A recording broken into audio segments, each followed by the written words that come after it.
Swifter. This is going to be a challenge video. You should know what you need to do in order to get a table view with daily weather data showing up for each weather location that we swipe to. There will be some hints to help you in case you get stuck, and you can refer to the to-do list app that we created earlier as a reference for trying this on your own. And as always, we'll show you the solution after posing the challenge. Let's go! Right, Swifter, so by the time we're done with this video, we are going to see that you've got a table view in here with a custom table view cell. And as we swipe, you can see the weekly forecast day by day for every single location that you're visiting. You can see the dates are adjusted because it's Thursday in Ouagadougou, but Friday in Sydney. And what's more, you should know how to do most of this, so we're going to issue this as a challenge. Before we get into the heart of the challenge, I want to do one thing together. Go into your location detail view controller file, and inside of update user interface, we're going to change this local constant weather detail. And we're going to change it into a variable that's a class-wide property. This will just allow us to access weather detail, which, remember, the weather detail class has a property, daily weather data, that's an array of our daily weather data. And our daily weather data that you see in here is going to be the property of weather detail that's got the array that we use in our table view. So since we're going to be using it in our table view, we want to make sure that it's accessed as a class-wide property, and we're going to be able to use it in other functions. So what I'll do here, I'll highlight and copy let weather detail, remove the let in front of it, go up here right under where I've declared my only property that I've got so far other than my IB outlets, which is location index. I'll paste in weather detail, we'll make this a variable instead of a constant, add the colon, and we'll declare this as an implicitly unwrapped optional. So it's weather detail with an exclamation point. And we're going to get some errors down here as well, just because we've got to put some selfs now in front of weather detail because that's a class-wide property instead of being defined inside of update user interface, and it's inside of a closure here. So I'll just say self period right in front of this first weather detail, then copy it, and then I can paste it in front of all of the other weather details where Xcode is getting grumpy because it needs to have self in front of them. And once I do that, just to make sure that everything is working, I'll go ahead and build and run. Nothing should change in terms of the way that my app is running. Looking good, no crashes, just weather detail is now a class-wide property, so it can be used in our table view when we set up our table view. So now for our real work. We're going to do a lot of work at first in main storyboard, and again, we're going to pose the rest of what we're going to do here as a challenge. You should know how to do everything, but I'll give you some hints if you need them. So this slide is your challenge. We've just done this first step together. We've made weather detail a class-wide property inside of location detail view controller, so that's done. Then inside of your location detail view controller, add a table view, constrain it as you see over here on the right. So that's got the right side and left side, 0 from the safe area. The top of the table view should be constrained 0 from the bottom of the teal view, and the bottom of the table view should be constrained at 0 from the top of the toolbar. Now some advice, and you should really try to do this on your own. Now before you try this, make sure that you've committed and pushed so that you can go back if you run into a problem. And also remember, if you get stuck, you can go and take a look at your to-do list as a guide. So everything that we're going to be doing here, you've also done in to-do list. Now back to that table view, you need to have a table view cell as well. Give it the identifier name cell, give it a row height of 80. And remember, not only do you set the row height in your size inspector, you're also going to need to add a function to your extension to set the table view cell's row height. You also did that in to-do list, so you can check that out as a guide. And then use the names that you see here in bold as IB outlet names in your custom table view cell file. So create an image view named daily image view, and that should be 70 by 70. Aspect fit should be the default setting. Add a label named daily weekday label. That'll hold the day of the week. Make it Avenir next, not condensed. The style should be demi-bold and the font should be 22. The daily summary is a text view, and the reason it's a text view is that this will allow us to top justify any text inside of it. Unfortunately, we can't do that with a label.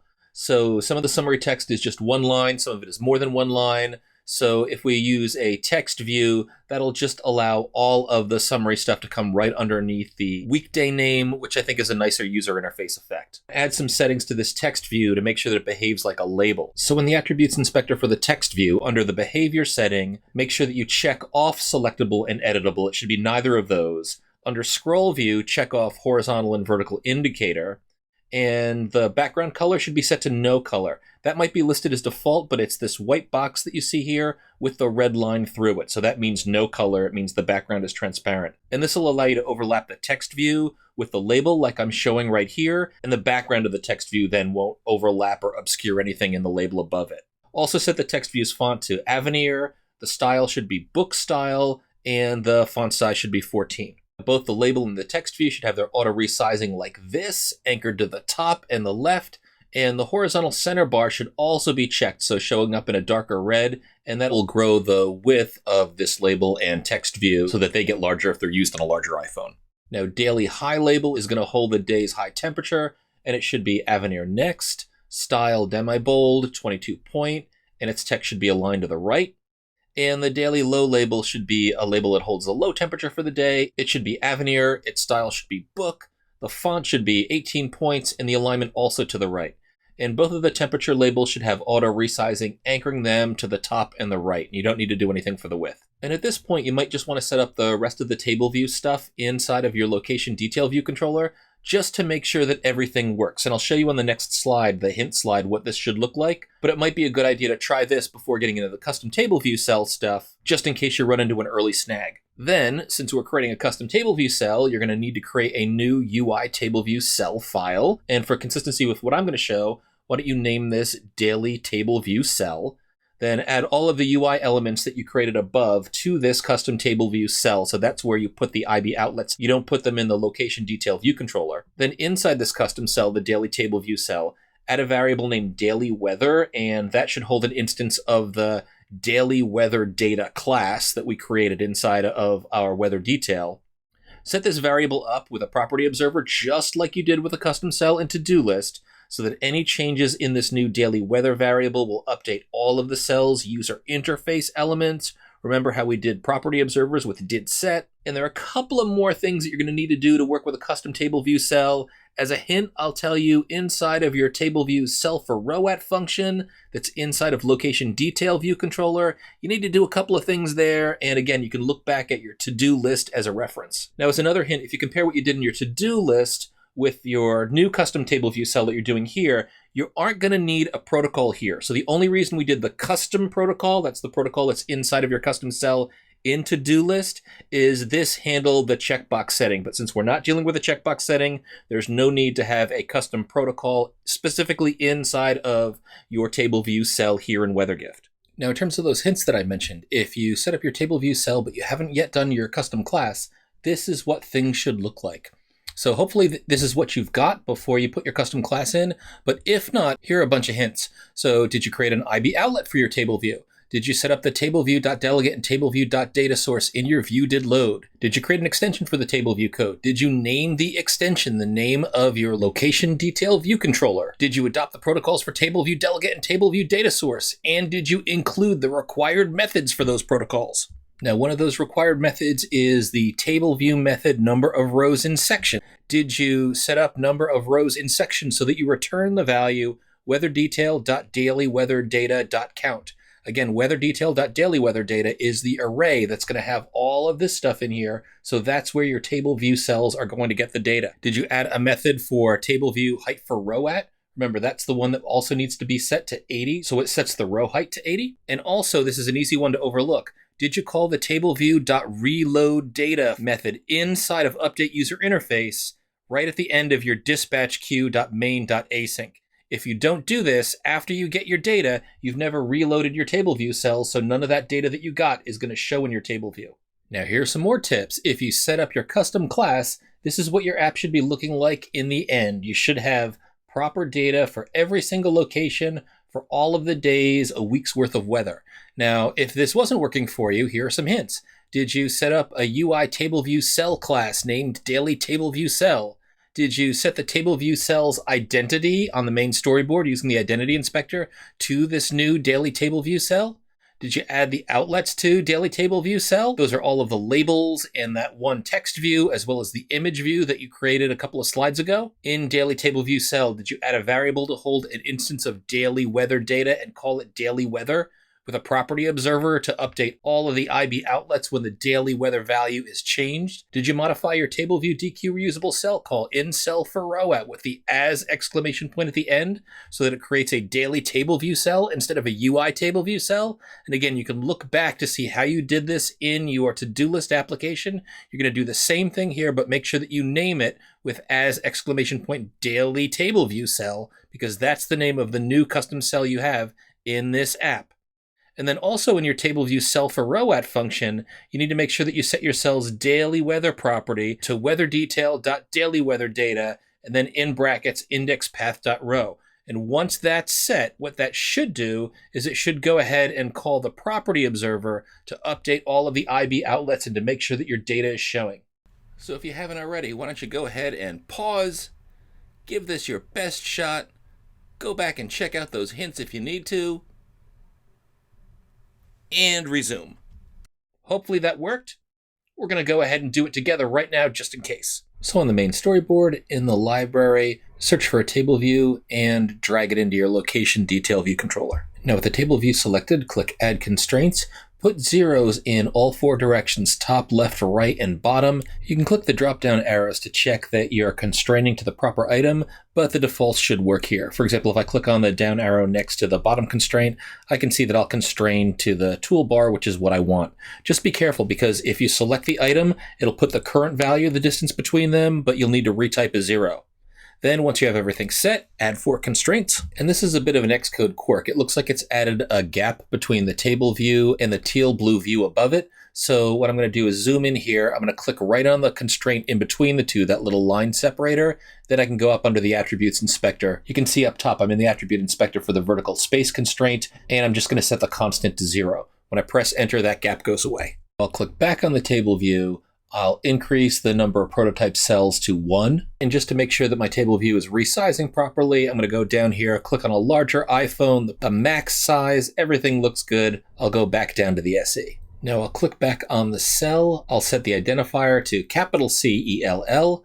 I'll click on the size inspector and I'll set the row height to 80. Now it's time for the image view. So I'll click on the library, search for an image view, drag the image view over, position roughly the upper left-hand corner of the image view. Then in the size inspector, I'll set the width and the height to 70. Then I'll just position the image view over here on the left-hand side. I'm going to get into the attributes inspector for the image, and I'm going to select rain in here just to see something. That's my daughter Lily in her raincoat, looking good. Now click on library, find a label, and drag that over. This will be our label that will show the weekday. Put some bogus text in here, Bloomsday. I'll click on the T next to font to bring up the settings. Change to a custom font. I want that to be Avenir Next. I'll set the style to demi-bold, and I'll set the size to 22. Then I'll drag the labels handle to the right to make it a little bit bigger, click it again, and Command D to duplicate it. This one will hold my daily high temperature.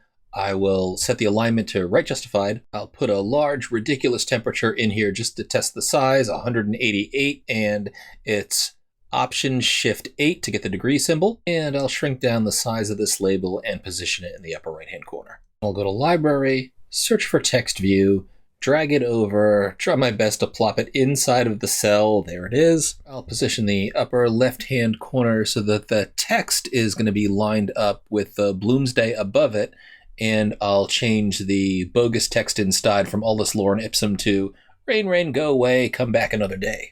I'll resize the bottom of the text view so that it's even with the bottom of the cell. I'll go down here into background to set the background color, and I want this default option here, which is the white rectangle with the red line through it. That means it's transparent, so there's no background color.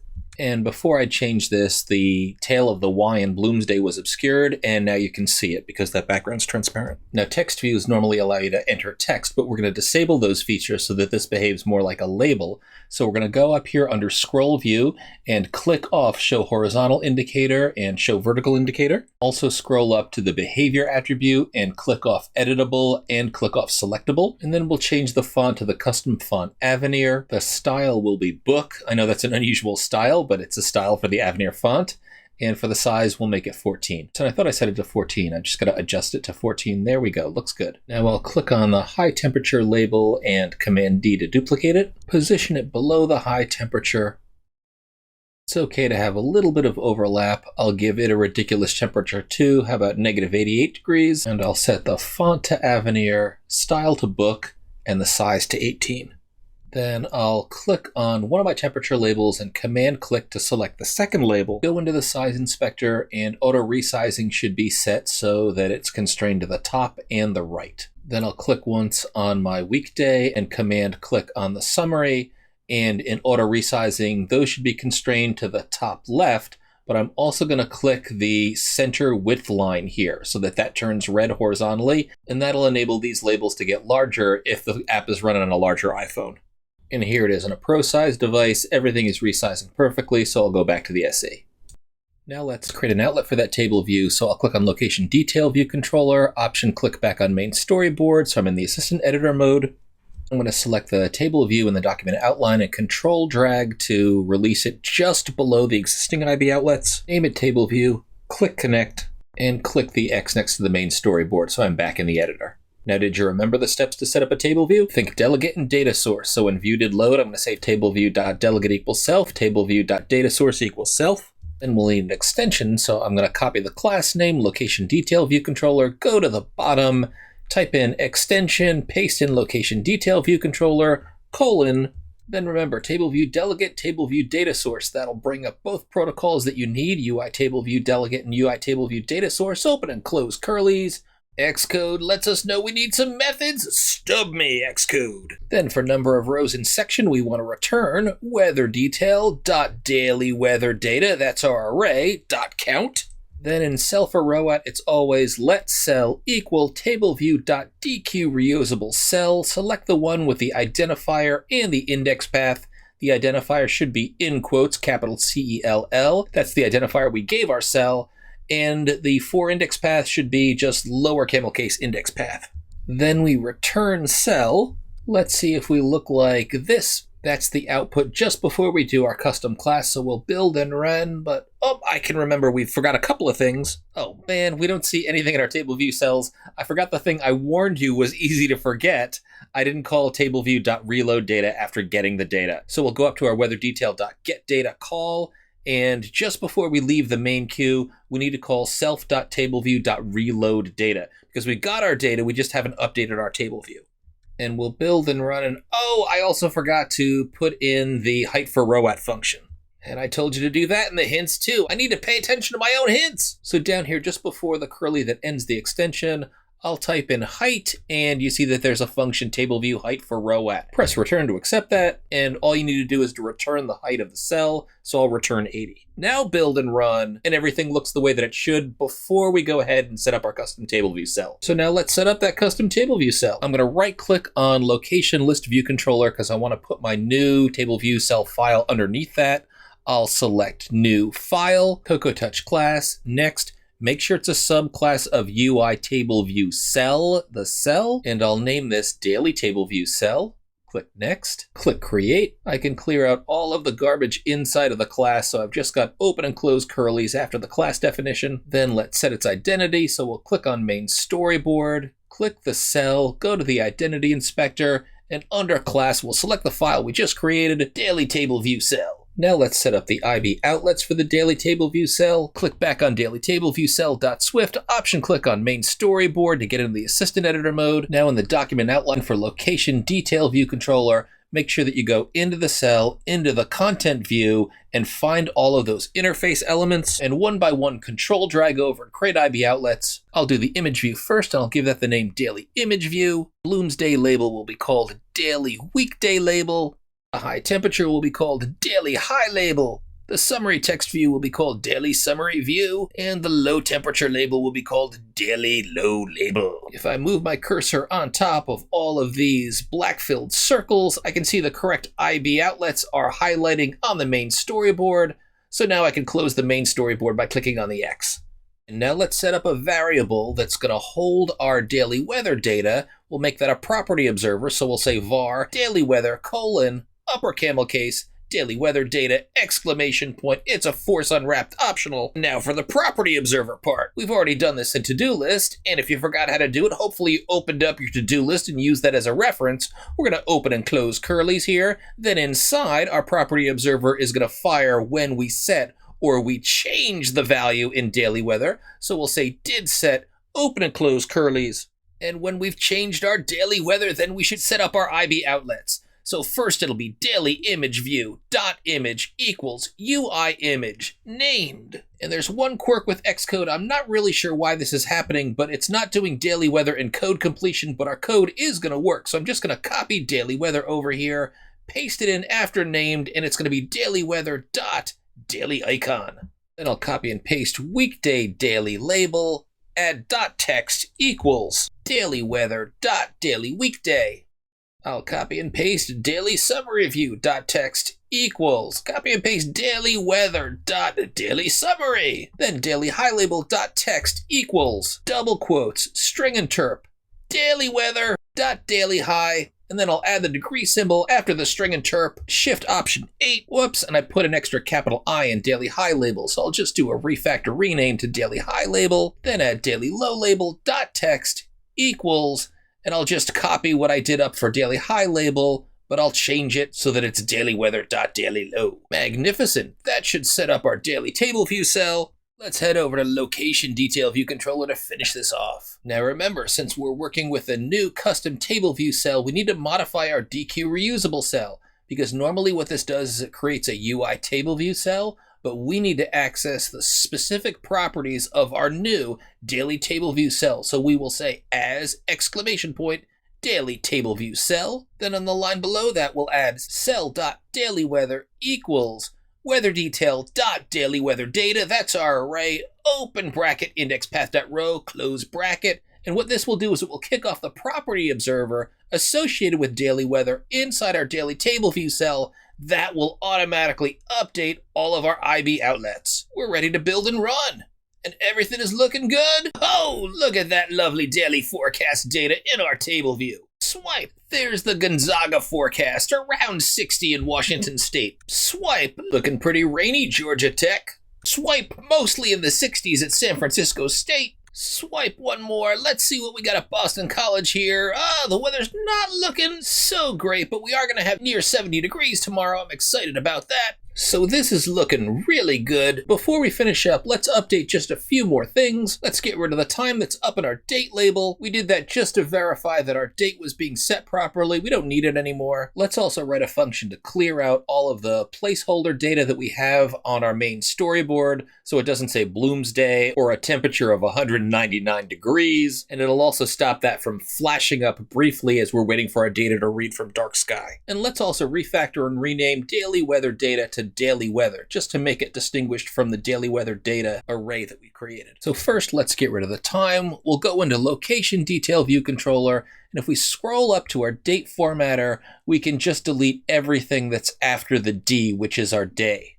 Oh, also let's make it so that you can't select on any of the individual weekday cells. So we'll head over to the main storyboard, click on the cell, and for the attributes inspector for the table view cell, we'll make sure that selection is set to none.